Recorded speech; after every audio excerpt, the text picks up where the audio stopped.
Hello everyone. तो आज हम पढ़ने वाले हैं कंटेम्प्ररी वर्ल्ड पॉलिटिक्स का chapter number 6 environment and natural resources. तो इससे पिछले वीडियो में हम कॉमन बट डिफरेंशिएटेड रिस्पॉन्सिबिलिटीज के बारे में पढ़ रहे थे। कॉमन बट डिफरेंशिएटेड रिस्पॉन्सिबिलिटीज में क्या है, जो ग्लोबल नॉर्थ है, ग्लोबल नॉर्थ कौन, रिच और डेवलप्ड कंट्रीज, और ग्लोबल साउथ जिसमें डेवलपिंग कंट्रीज आती है, इन दोनों के गोल एक ही है। गोल क्या है इनका कि एनवायरनमेंट को बचाना है हमें, और साथ ही साथ रिसोर्सेज को डिप्लीट होने से, एक्सप्लॉइट होने से, बर्बादी होने से बचाना है। पर इनकी रिस्पॉन्सिबिलिटी क्या है, अलग अलग है। जो ग्लोबल नॉर्थ है उस पर ज़्यादा रिस्ट्रिक्शन है, उसकी रिस्पॉन्सिबिलिटी ज़्यादा बनती है क्योंकि उनकी वजह से पॉल्यूशन हुआ, तो उनको ज़्यादा मेहनत करनी पड़ेगी, ज़्यादा काम करना पड़ेगा, उन पर ज़्यादा रिस्ट्रिक्शन लगाए जाएंगे एनवायरमेंटल रिसोर्सेज को बचाने के लिए। लेकिन वहीं पर ग्लोबल साउथ पे रिस्ट्रिक्शंस थोड़े कम होंगे, उनकी रिस्पॉन्सिबिलिटी थोड़ी कम होगी क्योंकि वो अभी डेवलपिंग नेशंस है और उनको अभी इंडस्ट्रीज लगाने की ज़रूरत है। अब उससे आगे हमें बताया गया है कि 1992 में यूएनएफसीसी में, जिसे हम United nation framework convention on climate change कहते हैं, इसने भी बोला था कि आपको क्लाइमेट सिस्टम को बचाना है। इसने भी यही सेम बात की थी कि क्लाइमेट सिस्टम को हमें बचाना है। कैसे बचाना है कि कॉमन बट डिफरेंशिएट रिस्पॉन्सिबिलिटी है, उसको ध्यान में रखते हुए कंट्रीज को साथ में काम करना चाहिए ताकि हम एनवायरमेंटल एंड नेचुरल रिसोर्सेज को बचा सके। इससे हमारा क्लाइमेट सिस्टम को भी हम प्रोटेक्ट कर पाएंगे। यहाँ पे हमें बताया गया था कि ग्रीन हाउस गैस एमिशन जो होता है डेवलप्ड कंट्रीज का, वो भी ज्यादा है as compare to developing countries. अब ये गैस एमिशन क्या है, देखो ग्रीन हाउस गैस मतलब कि कुछ ऐसी ग्रीन हाउस गैसेज होते हैं जो कि बहुत ज्यादा हार्मफुल होते हैं, जैसे कार्बन डाइऑक्साइड हो गया, मीथेन हो गया, हाइड्रोफ्लोरो हो गया। ये सारे जो गैसेस होते हैं बहुत ज्यादा हार्मफुल होते हैं, और हमने ये देखा है कि जो डेवलप्ड कंट्रीज है वहां से ये गैसेस बहुत ज्यादा मात्रा में निकलते हैं। डेवलपिंग कंट्रीज में भी निकलते हैं, लेकिन जब हम डेवलप्ड कंट्रीज के मुकाबले देखते हैं तो बहुत कम निकलते हैं। तो ये बात भी यहाँ बोली गई थी कि इसकी जिम्मेदारी भी डेवलप्ड कंट्रीज को लेनी पड़ेगी और अपने ये ग्रीन हाउस गैस के एमिशंस को कट करना पड़ेगा। इसी के लिए हमने देखा था कि क्योटो प्रोटोकॉल, ये एक इंटरनेशनल एग्रीमेंट हो जो कि 1997 में साइन हुआ था। कहाँ साइन हुआ था, जापान में साइन हुआ था। ये क्योटो प्रोटोकॉल कहता था कि हम इंटरनेशनल कंट्रीज को एक टारगेट देंगे। इंटरनेशनल कंट्रीज यानी कि जो कंट्रीज है वर्ल्ड में, उनको अपना एक टारगेट लेना पड़ेगा। कौन सी कंट्रीज को, इंडस्ट्रियलाइज्ड कंट्रीज को, जहाँ पे इंडस्ट्रीज वगैरह अच्छी खासी है, उनको ये अपना टारगेट लेना पड़ेगा कि उनको ये ग्रीन हाउस गैस एमिशंस को कट करना है। इसकी ये जो ग्रीन हाउस गैस है ये जो है बहुत कम मात्रा में वहां पे निकले, ये देखना है। और इसीलिए ये एग्रीमेंट हुआ था 1997 में, और ये यूएनएफसीसी इनके प्रिंसिपल्स पर बेस्ड है। ये यूएनएफसीसी की यहाँ पे फुल फॉर्म भी लिखी हुई है, इस चीज पर ये बेस्ड था और यही इसका काम था कि कैसे ग्रीन हाउस गैस एमिशंस को कट किया जाए इंडस्ट्रियलाइज्ड कंट्री में। तो इसलिए ही ये एग्रीमेंट किया गया था। अब पढ़ते हैं कॉमन प्रॉपर्टी रिसोर्सेज के बारे में। देखो कॉमन प्रॉपर्टी रिसोर्सेज क्या, नाम से ही पता चल रहा है, ऐसे रिसोर्सेज जो कि कॉमन प्रॉपर्टी है, पूरी ग्रुप उसको यूज कर सकती है। लेकिन सिर्फ यूज करना है पर ही ये चीज खत्म नहीं होती। वो रिसोर्सेज ना केवल यूज किए जा सकते हैं, बल्कि जो उसको यूज कर रहा है उसकी राइट और ड्यूटी भी बनती है उस चीज को रेस्पेक्ट करने की, उसको मेंटेन करने की। देखो सिर्फ यूज करना ही काम नहीं बनता, हम भी रिसोर्सेज को यूज करते हैं, लेकिन जब यूज कर लेते हैं तो हमारी रिस्पॉन्सिबिलिटी वहां पे खत्म थोड़ी हो जाती है, हमें उसे मेंटेन भी करना है। पानी यूज कर रहे हैं, इसका मतलब ये नहीं है कि पानी बर्बाद करना है, जितना यूज हो उतना यूज करना है और बाकी रहने देना है, उसको मेंटेन करके रखना है, उसकी बर्बादी नहीं करनी है। तो ये राइट अगर है हमें यूज करने का, तो हमारी ड्यूटी भी बनती है कि हम उसे मेंटेन करके रखें उस रिसोर्स को। यही होता है कॉमन प्रॉपर्टी रिसोर्स। ऐसे रिसोर्स जो कि पूरी कम्युनिटी या पूरी ग्रुप जो है उसको शेयर करती है, वो उनके लिए कॉमन होता है। अब ये कॉमन प्रॉपर्टी रिसोर्स क्या है, इसका एक बहुत एग्जाम्पल आगे दिया हुआ है सेक्रेड ग्रूव्स का, कि सेक्रेड मतलब क्या, पवित्र। पहले ऐसे जंगल या पेड़ होते थे जो कि पवित्र माने जाते थे साउथ इंडिया में, और पूरी कम्युनिटी या पूरा विलेज जो है वो उसका ध्यान रखता था, उसको मेंटेन करता था, और उन्हें फ्री में वो रिसोर्सेज अवेलेबल होते थे। यही था कॉमन प्रॉपर्टी का सबसे बड़ा एग्जाम्पल। लेकिन हमने क्या देखा कि ब्रिटिशर्स आने के बाद और अभी भी ये जो कॉमन प्रॉपर्टी है ना, ये ड्विंडल हो रहे हैं साइज, क्वालिटी और अवेलेबिलिटी में। ड्विंडल मतलब कि कमजोर होना या फिर बहुत ज्यादा स्मॉल हो जाना। तो ये इनकी साइज जो है वो कम होती जा रही है, इनकी क्वालिटी उतनी अच्छी नहीं रही है, वीक होती जा रही है, और अवेलेबिलिटी भी कम होती जा रही है कि अब कॉमन प्रॉपर्टी हमको नहीं देखने को मिलते हैं। इसके रीजंस क्या है? रीजंस यही है, privatisation, agriculture intensification, population growth होती जा रही है, इकोसिस्टम डिग्रेड होता जा रहा है। तो अगर आपसे कभी कॉमन प्रॉपर्टी रिसोर्स का एग्जाम्पल मांगे तो आपको बताना पड़ेगा कि साउथ इंडिया में सेक्रेड ग्रूव्स को पूरी विलेज देखा करती थी, और अभी भी कुछ रीजन्स में देखा करती है जहां पर रिसोर्सेज उनको फ्री में अवेलेबल होते थे और वो मेंटेन करते थे रिसोर्सेज को। तो अब बात करते हैं India stand on environmental resource के बारे में।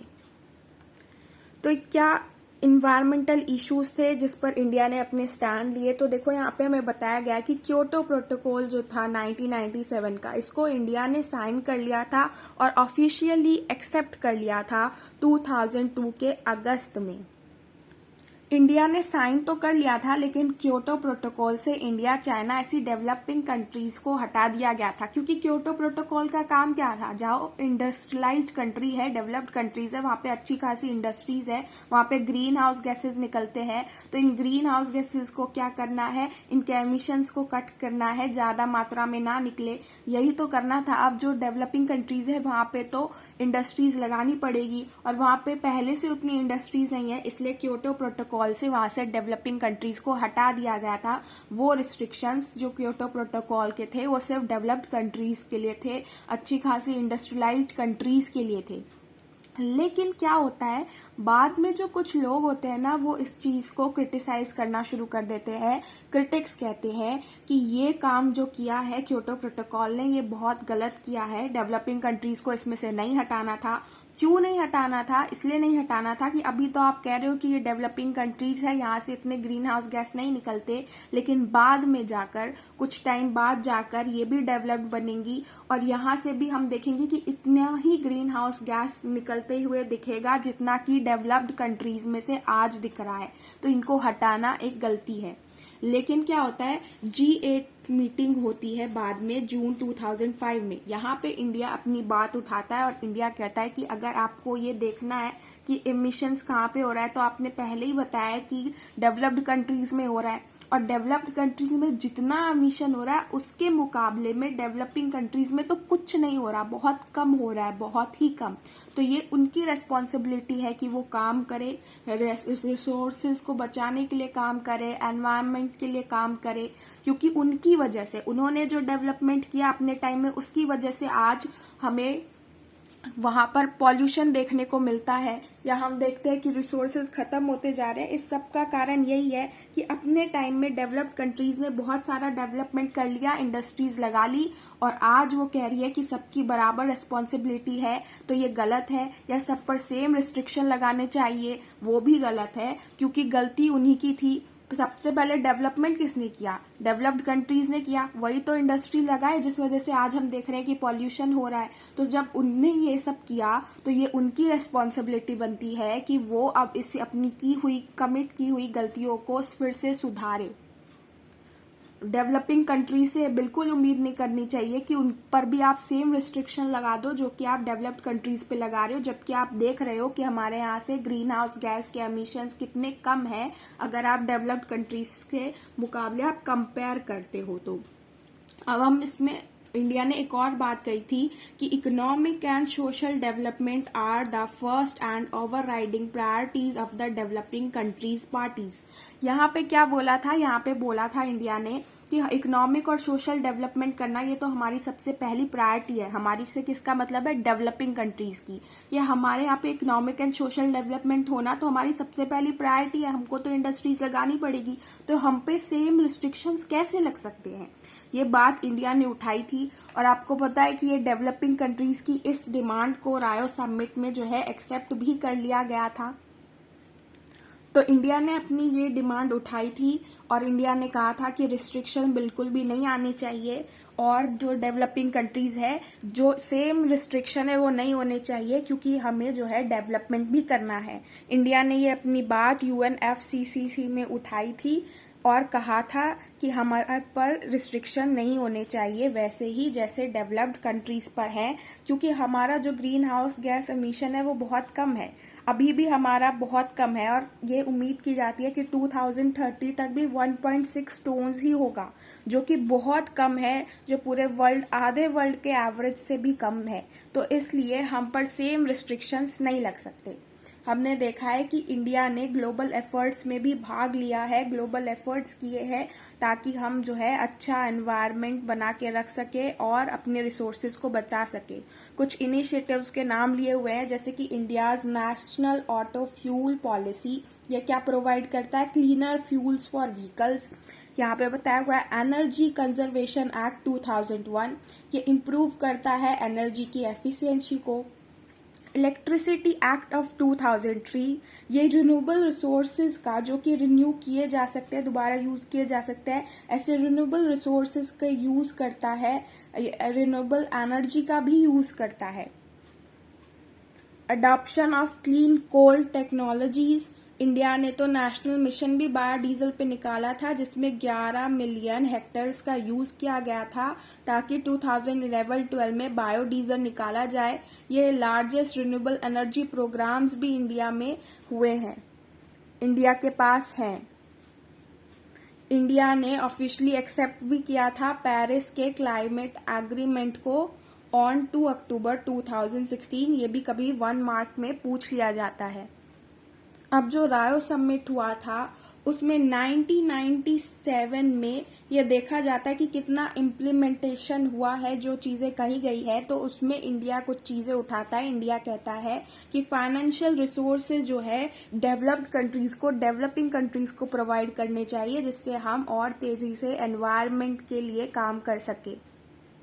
UNFCCC में जो कि इंडिया ने या डेवलपिंग कंट्रीज ने कमिटमेंट किया है, उसको पूरे करने के लिए हमें फाइनेंशियल रिसोर्सेज की, यानी कि डेवलपिंग कंट्रीज को फाइनेंशियल रिसोर्सेज की जरूरत है, एनवायरमेंटली साउंड टेक्नोलॉजीज की जरूरत है और ये चीजें डेवलप्ड कंट्रीज को देनी चाहिए, लेकिन डेवलप्ड कंट्रीज ये देने में, ये ट्रांसफर करने में बहुत देरी कर रही है। ये बात इंडिया ने उठाई थी। दूसरा रायो समिट के 1997 में इंडिया ये भी मानता था कि शार्क जिसमें हम एशिया की कुछ साउथ कंट्रीज को लेकर आते हैं, जैसे कि पाकिस्तान, बांग्लादेश, श्रीलंका, भूटान, ये जो कंट्रीज है ये इंडिया के साथ मिलकर इन्होंने एक सार्क बनाया हुआ है। इनका भी सेम व्यू होना चाहिए रायो समिट में, ये डेवलपमेंट को लेकर, रिस्ट्रिक्शंस को लेकर, जो कि इंडिया या डेवलपिंग कंट्रीज का, इससे क्या है उनकी बात पर और ज्यादा वजन पड़ेगा, लेकिन ऐसा देखने को नहीं मिला। तो ये 3 चीजें जो है इंडिया ने पॉइंट आउट की थी कि developed countries financial resources, environmentally sound technology उनको प्रोवाइड करे और सार्क अपना एक स्टैंड बनाए, जिससे उनकी बात का ज्यादा वजन पड़ेगा, ज्यादा महत्व होगा। तो आज के वीडियो में हमने एक टॉपिक कंप्लीट किया। अब नेक्स्ट वीडियो में हम इससे आगे का टॉपिक कंप्लीट करेंगे। तब तक के लिए बाय बाय।